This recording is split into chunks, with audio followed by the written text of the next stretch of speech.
এইবার মজা হলো, ভিড়ের মধ্যে হয় নাকি?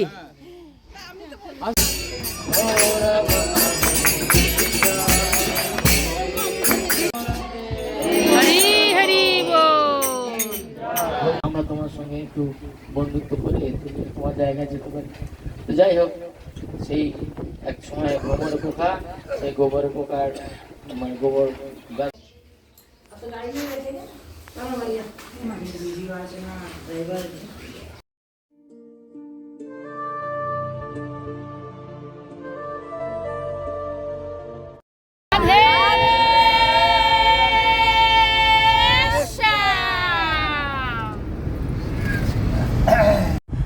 হরে কৃষ্ণা।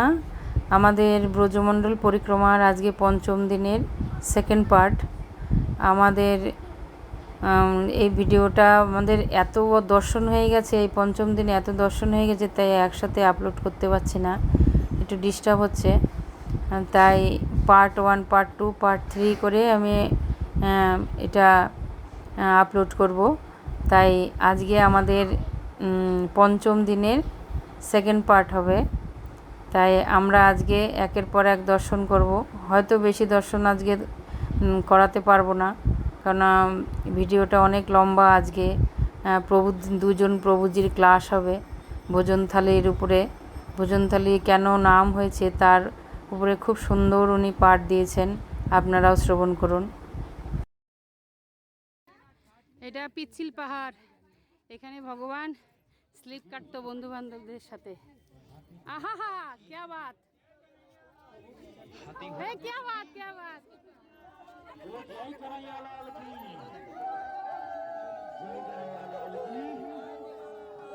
हाथी घोड़ा बाल की, आज हाथी घोड़ा बाल की, जय कन्हैया लाल की, हाथी घोड़ा बाल की, जय कन्हैया लाल की, हाथी घोड़ा बाल की, हाथी घोड़ा बाल की, हाथी घोड़ा बाल की, जय कन्हैया लाल की, जय कन्हैया लाल की। সত্যি গরম নেই, সত্যি क्या बात। এমএম যাও উপরে, যাও উপরে, যাও একবার আমরা সবাই পিচ্ছিল পাহাড়ে এসেছি, এখানে সবাই স্লিপ কাটছে।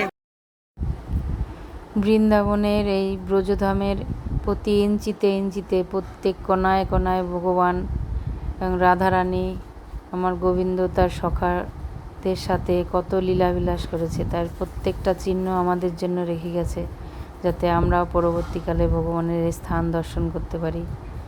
ভগবান এখানে সখাদের নিয়ে স্লিপ কাটতেন এবং আনন্দ করতেন, সখাদের, তার বন্ধুদের নিয়ে, তার গোপীদের নিয়ে, গোপ সখাদের নিয়ে, ছোট ছোট বন্ধুদের নিয়ে সব এখানে স্লিপ কাটতেন।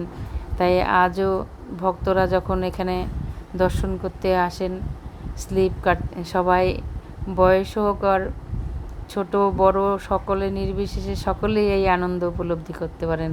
সবাই মিলে আনন্দ করেন উপর থেকে স্লিপ কেটে কেটে।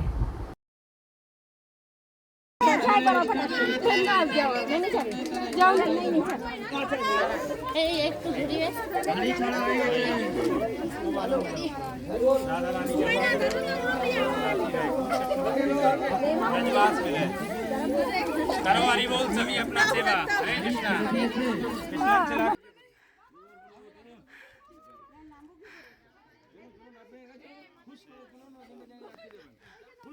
আরে ছাড়ুন, হাত ছাড়ুন, হাত ছাড়লে চলে যাবে। এই সেন্টারে, সেন্টারে আসো। আরে কিছু হবে না, আসো। আর তুই সর, তুই আসো, ছাড়ো তুমি, এইখানে এসেই তো পড়বা। আসো আসো, ছাড়ো তুমি, পা সোজা করো, পা সোজা করো, কিচ্ছু হবে না এইখানে। ভগবান, পা সোজা করো, আরে পা সোজা করো। ওর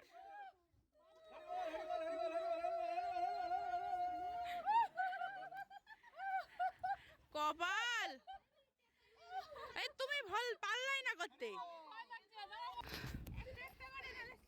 আয় আয় আয় আয় আয় আয় আয় আয় আয় স্লিপ কাটছে না তো।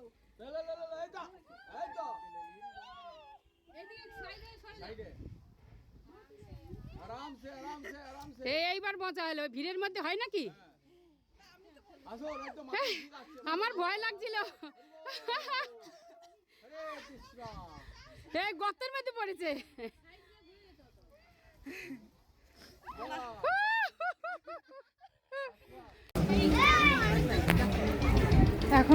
এখন আমরা এসেছি ভোজন থালি ভগবানের স্থান, আর একটা স্থান দর্শন করতে এসেছি। আপনারাও দর্শন করুন আমার সাথে সাথে।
দর্শনকারী ভক্তবৃন্দ কি বলনাথ প্রভু কি এটাই গৌর ভজনস্থলী ভজন থালি। আমাদের আপনারা প্রায় সবাই জানেন পূজ্যপাদ পদ্মনাথ প্রভু একজন ইস্কনের অন্যতম বরিষ্ঠ বৈষ্ণব, যিনি ইস্কন নামণ্ড প্রচার বিভাগের অরিজিনাল ডাইরেক্টর এবং যিনি সদা সর্বদা ভক্তবৃন্দকে গৌরলীলা কথা, বিভিন্ন পারমার্থিক বিভিন্ন প্রসঙ্গে সেমিনারের মাধ্যমে প্রতিনিয়ত প্রাতঃকালীন সান্ধ্যকালীন ভক্ত সঙ্গে একত্রিত করে জপ এবং ভক্তি কথা, চৈতন্য কথা, ভাগবত কথা ধারাবাহিকভাবে প্রবচন এবং প্রদান করে থাকেন। এবং তিনি একদিকে বৈষ্ণব গুণে ভূষিত একজন কবি হিসাবেও এখন বিশেষ পারদর্শিতা প্রাপ্ত হয়েছেন এবং আমাদের বিশেষ করে নির্দেশনাদি নামটের সার্বিক উন্নয়নের একজন তিনি অন্যতম কাণ্ডারী এবং বিলক্ষণ গৌরকথা কৃষ্ণকথা যিনি সকলকে আনন্দে আপ্লুত করেন। তো প্রতি বৎসরই অনলাইনে যে সমস্ত ভক্ত সর্বদা তার সঙ্গে যুক্ত আছে তাদেরকে নিয়ে ভিন্ন ভিন্ন স্থানে এরকম ভ্রমণের মাধ্যমে ভগবানের কথা লীলাস্থলী দর্শনের মাধ্যমে পারমার্থিক উন্নয়ন করাচ্ছেন। এবছরেও শ্রীরাম বৃন্দাবনে প্রায় 9-10 দিন ধরে 5 শতাধিক ভক্তকে নিয়ে ভিন্ন ভিন্ন ধামের 84 কোষের দর্শন ভ্রমণ কথন সব কিছু চলছে। অবসরে আপনাদের সঙ্গে একটা মহামিলন হয়ে গেল ভোজন স্থলিতে। সেই সুবাদে কিছু সময় তিনি তাৎক্ষণিক এখানকার লীলা কথা ভগবত কথা শ্রবণ করার জন্য আমরা সবাই তার কাছে আবেদন জানাচ্ছি। তিনি তার হরি কথা বর্ণনা করে আমাদেরকে আনন্দ প্রদান করুন। জয় পূজ্যপাদ পদ্মনাথ প্রভু কি জয়।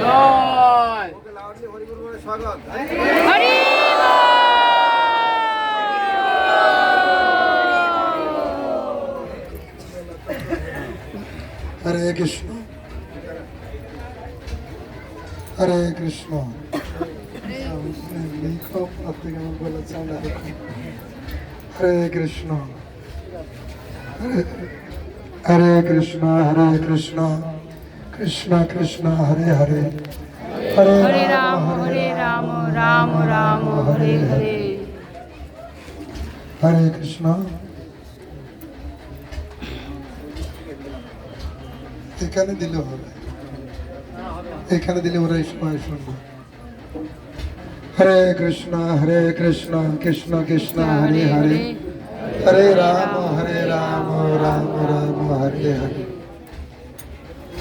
আমার সৌভাগ্য আপনাদের সঙ্গে ব্রজধামে দর্শন,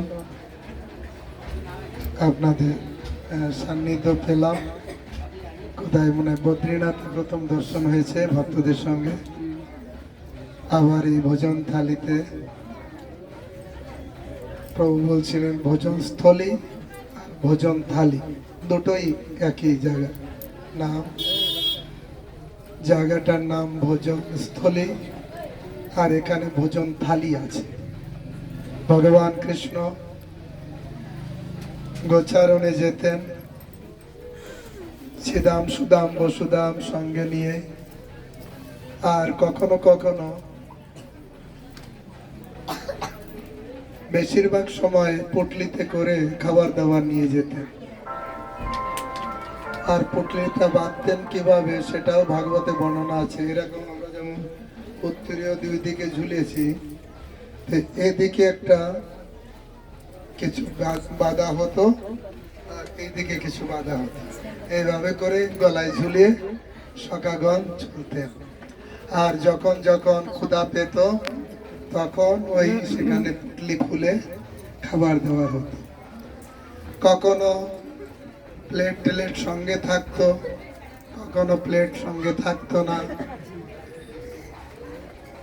এটা অনেক ভোজন স্থলের কথা বর্ণনা আছে ভাগবতে। দশম স্কন্ধে যখন ব্রহ্ম বিমোহন লীলা, সেখানে ভোজনের কথা সুন্দর বর্ণনা আছে।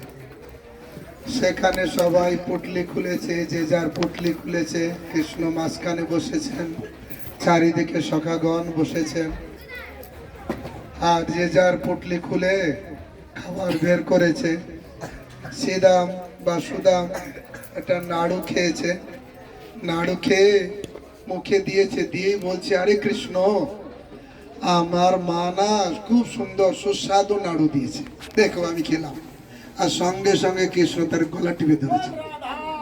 গলা টিপে ধরেছে কেন? বের করো, মুখ থেকে বের করো।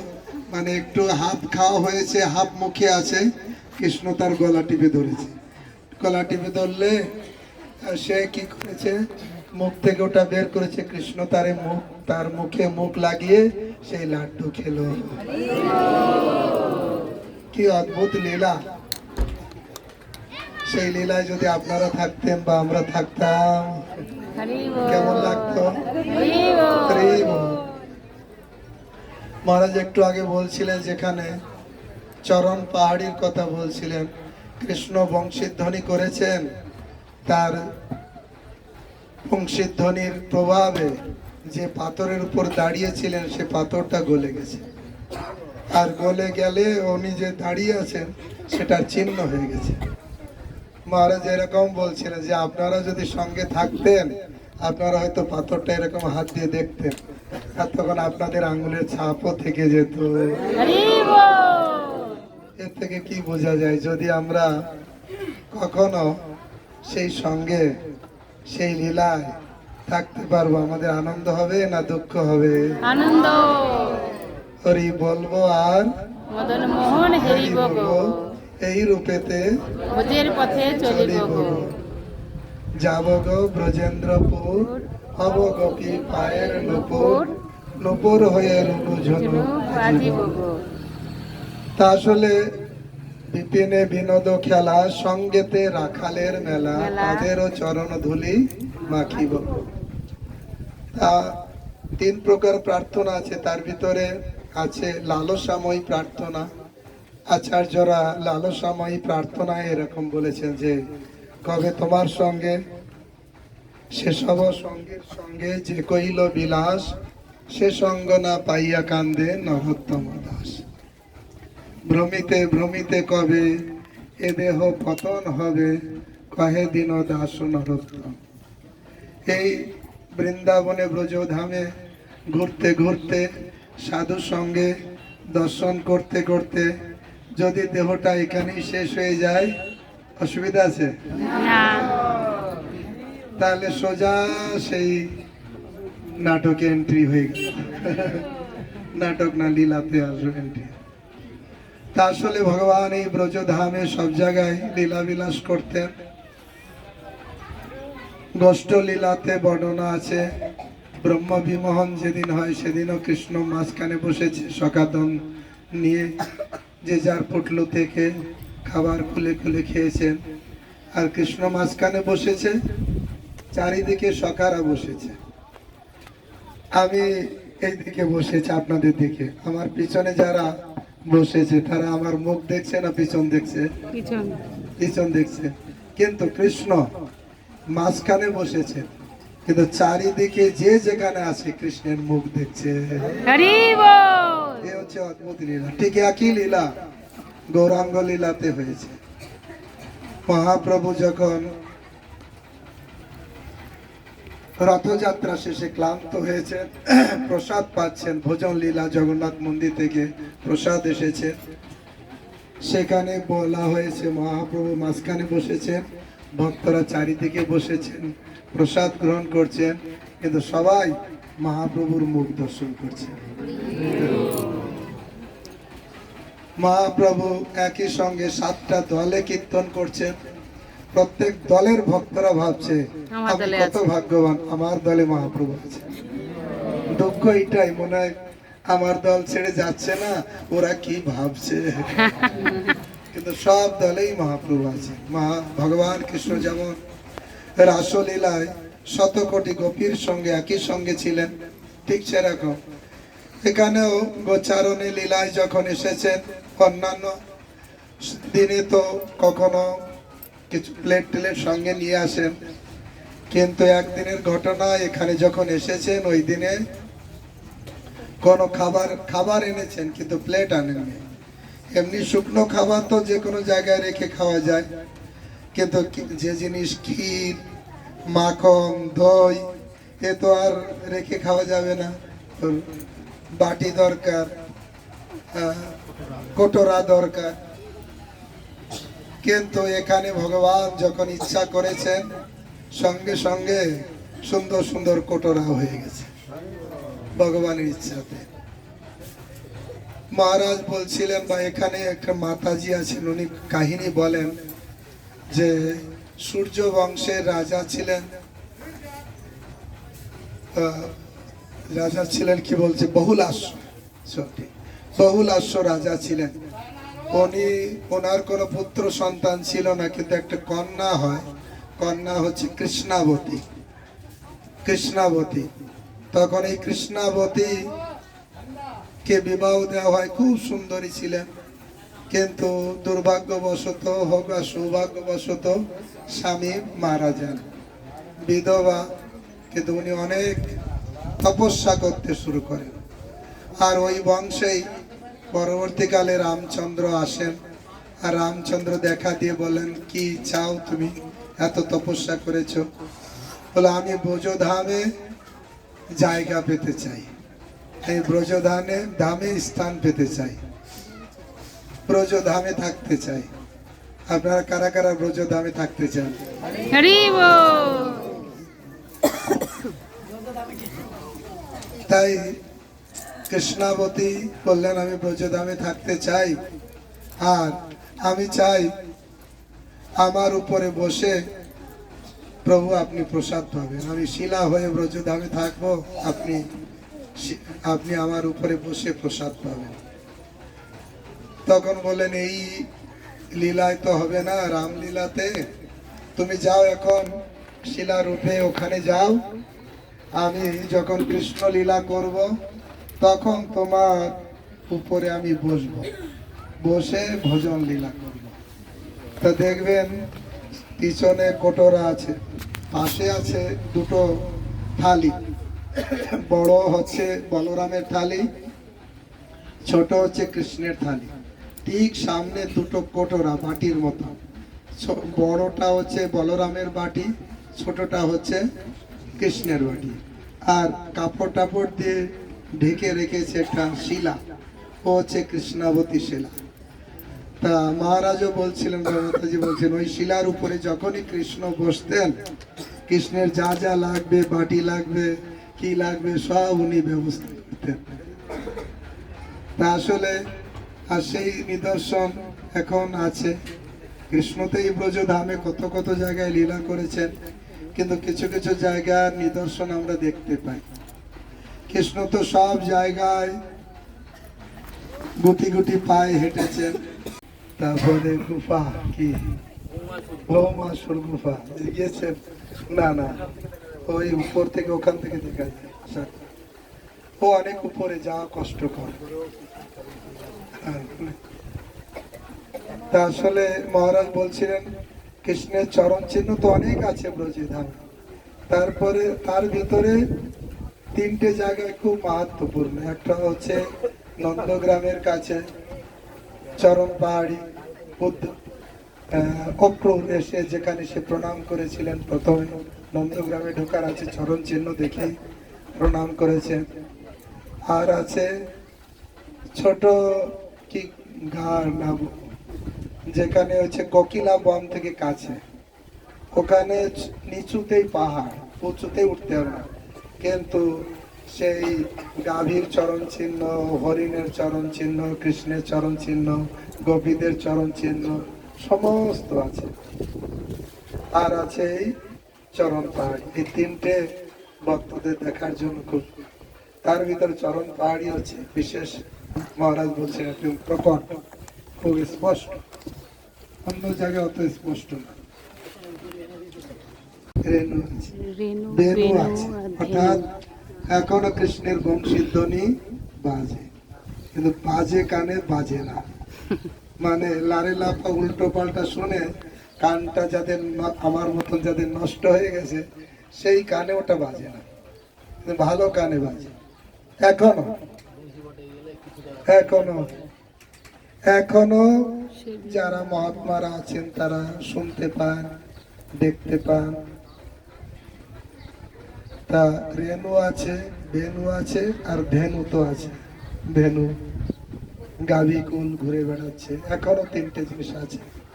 তা আমরা ভাগ্যবান, ভাগ্যবতী, এখন আমরা নিজের চোখে দেখতে পাচ্ছি এটা চরণ চিহ্ন, এটাই গোবর্ধন পর্বত। ভবিষ্যতে এরকম হবে, হতেও পারে যেরকম গোবর্ধন তো হবেই একটা সময়, তখন বলা হবে এখানে গোবর্ধন ছিল। কি বলা হবে? ছিল। এখন আমরা বলছি এই যে গোবর্ধন। তা আমার গুরু মহারাজ বলেন প্রায় যে আমরা অনেক ভাগ্যবান, ভাগ্যবতী, যে কলির প্রথম সন্ধ্যায় আমরা এসেছি। চৈতন্য মহাপ্রভু যে কলিযুগে এসেছেন সেই কলিযুগে এসেছি। চৈতন্য মহাপ্রভু লীলাস্থল একদম জাজ্জল্যমান।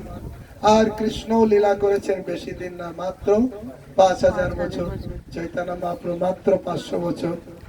এখনো আমরা চোখে দেখার সুযোগ পাচ্ছি, পরবর্তীকালে আর অনেকেই হয়তো পাবে না। হরে কৃষ্ণ।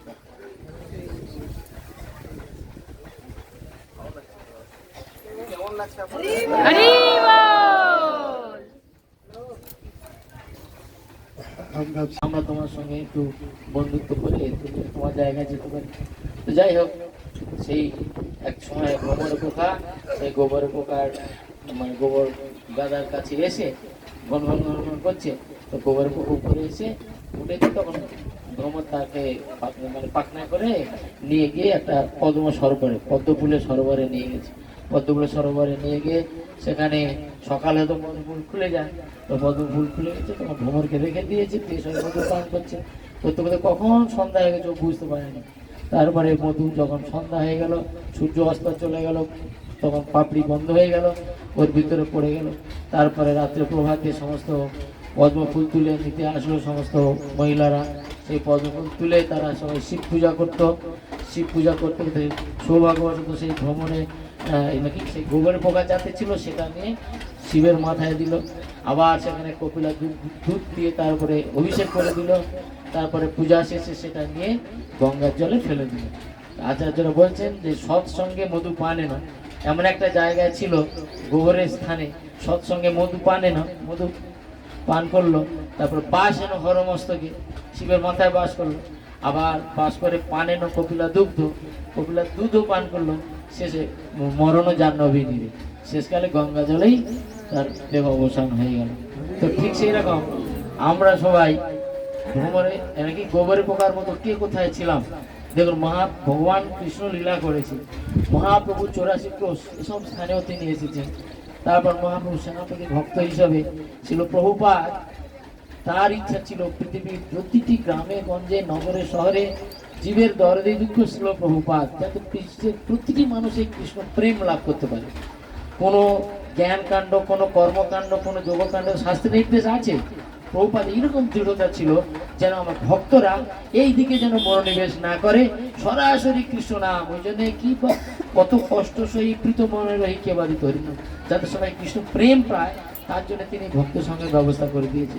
তো আমাদের এই সমস্ত ভক্ত ভ্রমণের স্বরূপ ভক্তদের সঙ্গে এসে আমরা কে কোথায় ছিলাম গোবরের পোকার মতো, দেখুন ভিন্ন ভিন্নভাবে করতে করতেও একসঙ্গে সবাই এসে মিলিত হয়ে যাচ্ছি।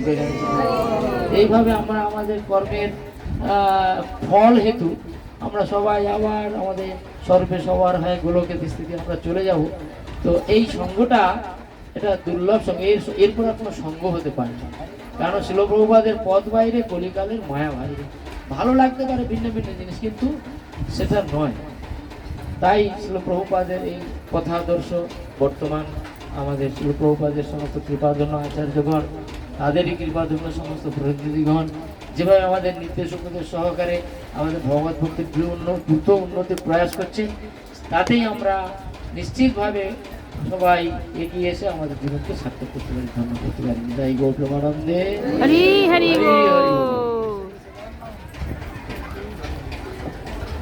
জয় পুজোপাত পদ্মনাথদাস ব্রহ্মচারী প্রভু কি, শ্রী প্রভু কি। আমাদের অনেক সৌভাগ্য প্রভু গড়া থেকে তা আমাদের থেকে সঙ্গ দান করলেন। আর অ্যাকচুয়ালি ব্রজের রাধারানী যে সবার ইচ্ছা পূর্ণ করে, সেটাই আমি যখন শুনছি যে প্রভু এই সময়টা আসবেন, সেই সময় থেকে আমি ভাবছিলাম যে আমরা আমাদের মাঝে প্রভুকে পেলে খুবই ভালো হবে। আর আজকে এমন সময় এমন জায়গায় আমরা পেলাম, অনেক প্রভুর কথা বললাম। গৌর প্রেমানন্দে প্রসাদ আমাদের চলে এসছে, গৌরাঙ্গা। এতক্ষণ আমরা শুদ্ধ ভক্তদের শ্রীমুখ থেকে আমরা এই ভোজনস্থলীর বা ভোজনথালির লীলা শুনছিলাম। ভগবান কি করে তার ভক্তদের এবং তাদের সখাদের নিয়ে কি করেছিলেন উনি, এবং কিভাবে খাবার খেতেন এখানে এসে, গোচারণের পরে যখন খিদে পেত ওনাদের, তাই সব কিছু বর্ণনা এই ওনার মুখ থেকে শুনছিলাম। এবং যেহেতু ভগবান এখানে দুপুরবেলার খাবার খেতেন, তাই প্রভুজির মুখ থেকে ভোগারতির গানও শুনলাম আমরা এখানে। ভজন করলেন উনি ভোগারতির, ভজভ কত বৎসল শ্রী গৌর হরি। হ্যাঁ, আমাদের তো খুবই খুবই ভালো লাগছিল, মনে যেন সময় কোথা থেকে চলে গেল। প্রভু এত সুন্দর পাঠ করেন। এর আগেও আমি ওনার শ্রীমুখ থেকে ইউটিউবে অনেক পাঠ শুনেছি, এবং আমাদের সকল ভক্তরাই ওনার মুখ থেকে শুনেছেন ওনার পাঠ, এত সুন্দর করেন।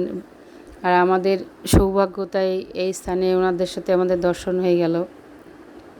তো ওনারাও অনেক ভক্ত নিয়ে মায়াপুর থেকে এখানে এসছেন এই ব্রজ মণ্ডল পরিক্রমা করতে, আর এখানে এসে আমাদের দেখা হয়ে গেল ওনাদের সাথে।